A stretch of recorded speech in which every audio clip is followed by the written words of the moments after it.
Pondrá las ovejas a su derecha y los cabritos a su izquierda. Ese es el tema que hoy, con gusto, con agradecimiento a Dios por lo que ha revelado, y te queremos compartir el día de hoy.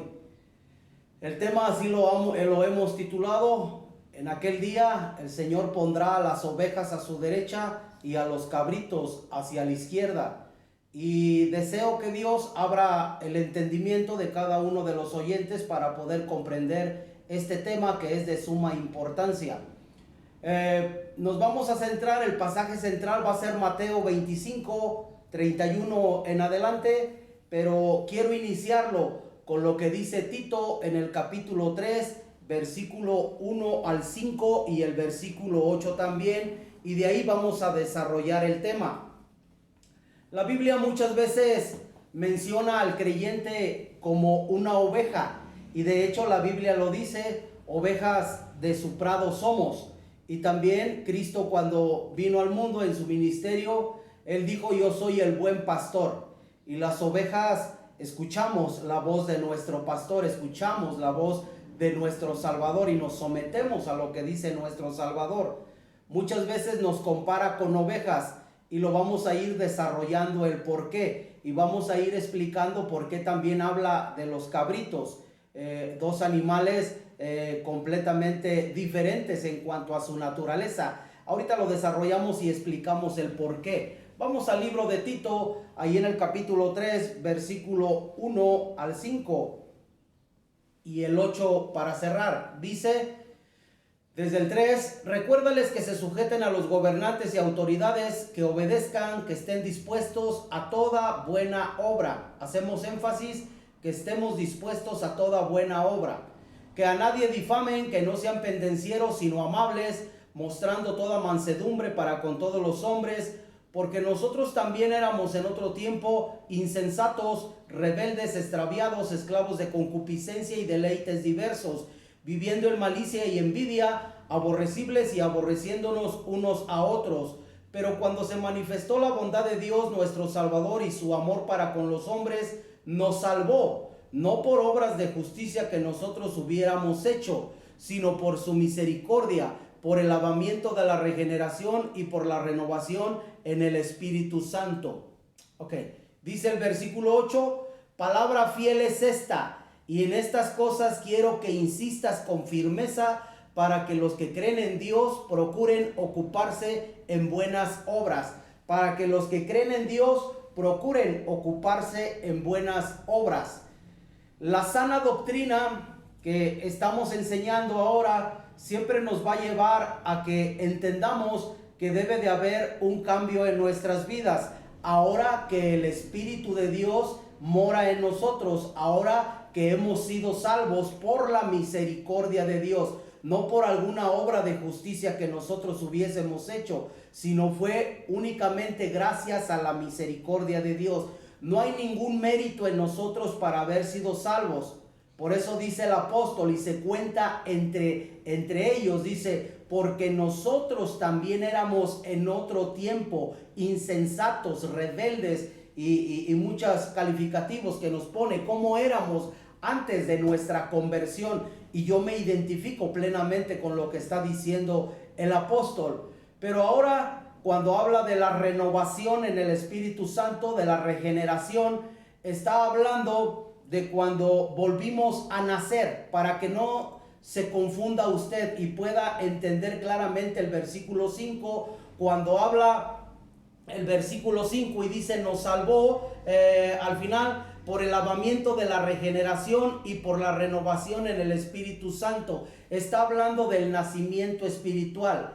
Y cuando nacimos de nuevo, vino el Espíritu Santo en nuestras vidas, y ahora es el Espíritu Santo el que nos va a llevar en un proceso de santificación, en un proceso de lavamiento interno, para que cada día seamos más como nuestro Señor Jesucristo.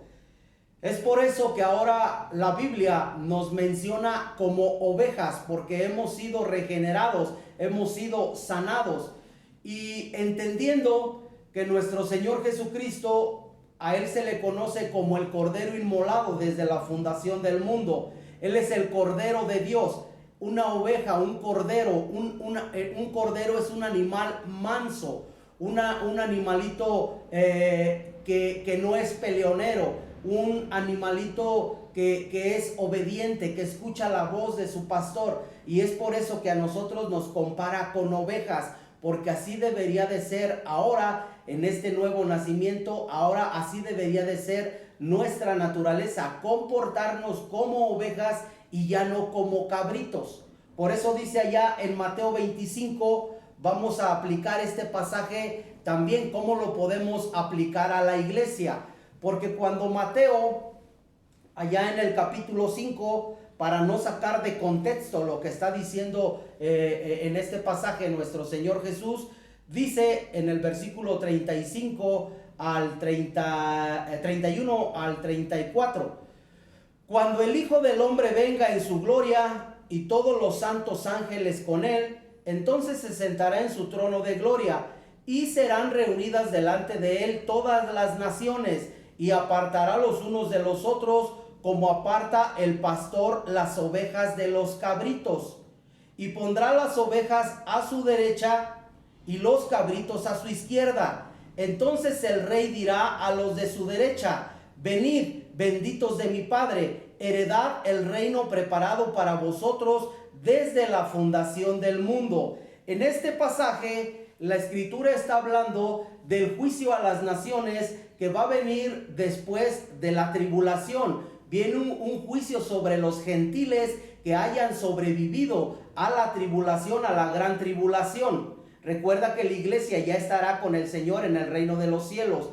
Pero estas personas que se salvan van a ser juzgados según su conducta para con los del pueblo judío. En qué manera los ayudaron, cómo fueron con el pueblo judío. Pero lo podemos aplicar también a la iglesia, porque lo que les dice el Señor Jesucristo es lo siguiente.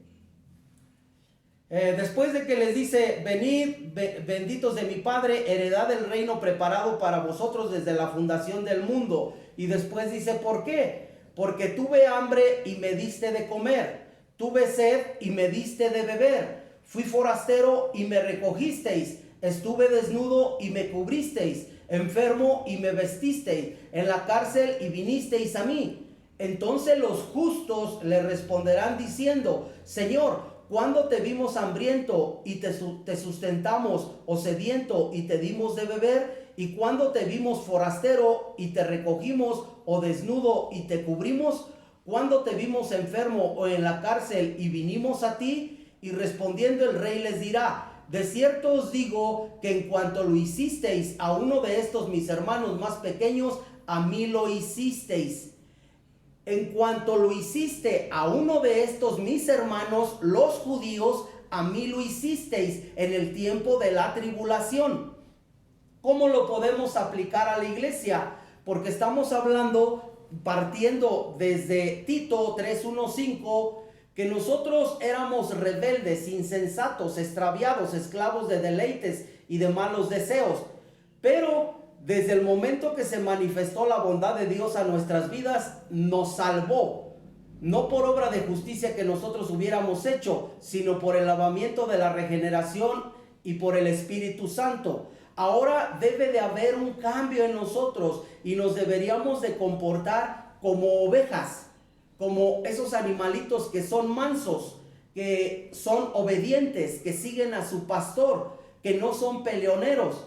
Porque una de las características que tiene una cabra, y cuando hablamos de una cabra, estamos hablando de personas que no han sido regeneradas. Una oveja, en sentido figurado, es un creyente que ha sido regenerado, ha vuelto a nacer. Pero la cabra es rebelde. La cabra, dice el dicho en el mundo, la cabra siempre tira para el monte, siempre tira hacia el monte, porque es su naturaleza. Si usted conoce un poco las cabras o ve en algún canal de YouTube o de National Geographic, de repente va a ver cómo las cabras andan por todas partes, andan entre las rocas, andan entre los peñascos. Son animales briosos y peleoneros, porque cuando se enfrentan con otro cabrito, ven a otro cabrito y se empiezan a dar de tope, se empiezan a cornear unos con otros. Entonces, Aquí debemos de ver nosotros si estamos actuando también como ovejas o como cabritos. Una oveja es mansa, pero la cabra es briosa, es peleonera. Una persona que dice ser creyente, que dice ha vuelto a nacer y en vez de ser mansa, en vez de actuar como oveja, sigue siendo violento, es peleonero. Cuando lo insultan en la calle responde con insulto o se pelea constantemente, entonces no podemos decir que es una oveja o no ha entendido el evangelio. La oveja come su pasto, pero la cabra, la chiva, hasta basura come. ¿Esto qué simboliza? Esto simboliza a una persona que dice ser creyente, que dice ser una oveja, pero que la doctrina que está recibiendo son herejías y a todo le dice amén, porque no discierne, no entiende que no es una palabra de Dios, porque es una cabra todavía, no ha sido regenerada. Hasta basura comen, se comen en ocasiones hasta el plástico. Son obedientes las ovejas a diferencia de las cabras. Las cabras son rebeldes. A una persona cuando está en una congregación y que está haciendo alguna acción indebida, lo tenemos que disciplinar. Pero cuando es una cabra, cuando no ha sido regenerado, va a ser muy difícil porque se va a poner a pelear, se va a poner a discutir porque no ha sido regenerado, no entiende las cosas de Dios. La oveja sigue a su pastor. Aunque muchas veces los pastores durante el día pastorean, cuando tienen ovejas y cabras, las pastorean juntas, un poquito separadas, pero ya en la noche cuando las guardan, los guardan en corrales diferentes, porque la ovejita es un animal manso y la cabra es muy peleonera, aún durante la noche anda haciendo su escándalo, y es por eso que ya durante la noche los separan los pastores. La oveja sigue a su pastor, pero la chiva es rebelde, la cabra es rebelde. En sentido figurado, la chiva va a andar de una congregación a otra. Lo que algunos hermanos dicen es un hermano chapulín, porque anda brinque y brinque de congregación en congregación y nunca haya una estabilidad, porque aún no llega a ser una oveja, es una cabra rebelde. Y esto es de suma importancia. No quise sacar de contexto, y no es mi intención sacar de contexto lo que está hablando Mateo 25, porque está hablando del juicio a las naciones que viene después de la tribulación, pero lo podemos aplicar también a la iglesia, porque si nosotros somos ovejas del prado de Dios, si Él es nuestro pastor, entonces debe de haber ciertas características en nosotros y deberíamos de andar ocupados en buenas obras. No somos salvos por obras, somos salvos por el sacrificio de Cristo, pero ahora debemos de andar en buenas obras, como dice Efesios 2, 8 al 10, ahora debemos de andar en buenas obras, las cuales Dios preparó de antemano para que anduviésemos en ellas. Y entonces, si un creyente empieza a andar en buenas obras, no va a tener tiempo de ocuparse en cosas malas. Pero la oveja escucha la voz de su pastor, y nuestro pastor, el pastor de las ovejas, es nuestro Señor Jesucristo. Cuando una oveja le da lo mismo asistir a una congregación y a otra, dice, es lo mismo, hermano, aquí también estamos buscando de Dios. No es cierto. No es cierto. Cristo dijo, yo soy el camino, la verdad y la vida. Nadie viene al Padre si no es por mí. Pero eso lo entiende la oveja. La cabra no lo va a entender. Y Cristo le dijo a las ovejas, venid, benditos de mi Padre, al reino que ha sido preparado para vosotros desde la fundación del mundo. Si nosotros somos ovejas, debemos de estar ocupados en buenas obras, demostrando que verdaderamente somos ovejas de Dios. Porque lo contrario, para los cabritos, dice el versículo 41, ahí de Mateo, entonces dirá también a los de la izquierda, apartaos de mí, malditos, al fuego eterno preparado para el diablo y sus ángeles, porque tuve hambre y no me disteis de comer, tuve sed y no me disteis de beber, fui forastero y no me recogisteis, estuve desnudo y no me cubristeis, enfermo y en la cárcel y no me visitasteis. Entonces también ellos le responderán diciendo, Señor, ¿cuándo te vimos hambriento, sediento, forastero, desnudo, enfermo o en la cárcel y no te servimos? Entonces le responderá diciendo, de cierto os digo que en cuanto no lo hiciste a uno de estos más pequeños, tampoco a mí lo hicisteis. E irán estos al castigo eterno, y los justos a la vida eterna. Por eso es muy importante que nosotros analicemos nuestra vida y nos demos cuenta si estamos actuando como ovejas o estamos actuando como cabritos, porque va a haber una consecuencia terrible. Somos salvos por gracia, por medio de la fe, pero si hemos sido salvos verdaderamente, debemos de actuar como ovejas y no como cabritos. Espero que analices en tu vida qué es lo que estás haciendo, y esto te lo digo con todo respeto. Mientras que haya vida, tenemos la oportunidad de reconciliarnos con Dios si habíamos estado actuando de manera negativa. Si tú eres una persona que verdaderamente anhelas vida eterna y estuviste haciendo las cosas de manera incorrecta, el día de hoy, en el amor de Cristo, te invito a que reflexiones y que verdaderamente vivas en este mundo como un hijo de Dios, como una oveja, como una persona que ha sido regenerada. Estas cosas le dijo Pablo a Timoteo, quiero que insistas en ellas, y es por eso que insisto constantemente llevando la sana doctrina a todas las personas. Espero haber sido de bendición para ti. Un abrazo y muchas bendiciones.